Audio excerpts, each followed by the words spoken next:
যারা ভাই গাই গ্রামের মানুষ, তার কাছে তো গ্রাম খুবই ভালো লাগে।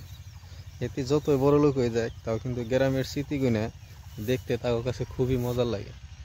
ধান ক্ষেতগুলো কি সুন্দর হয়েছে, আমার কাছে তো খুবই ভালো লাগে। আমি বহুত দিন পরে আইছি ধান খেতে।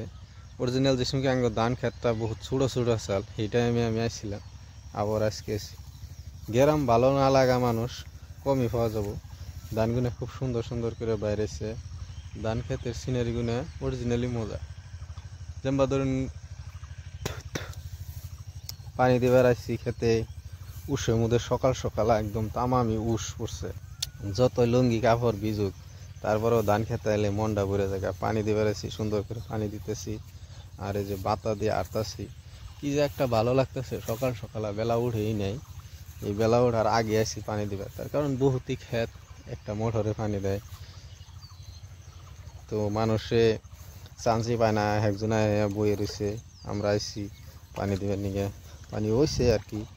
এখন জামুগা বাড়িতে ধান বাইরেতেছে দু একটা। কি সুন্দর হয়েছে জাগো। যারা গ্রামে থাকুন তারা জানুন গ্রামের মজা গুনে, যারা টাউনে থাকে তারাও যদি কোনো গ্রামে বড় হয়েছে বা এখন টাউনে থাকে, তারাও কিন্তু গ্রামের মজা গুনে পায়। গ্রামটা কিন্তু আসলে অরিজিনালি খুবই ভালো লাগে, সবেরই ভালো লাগে।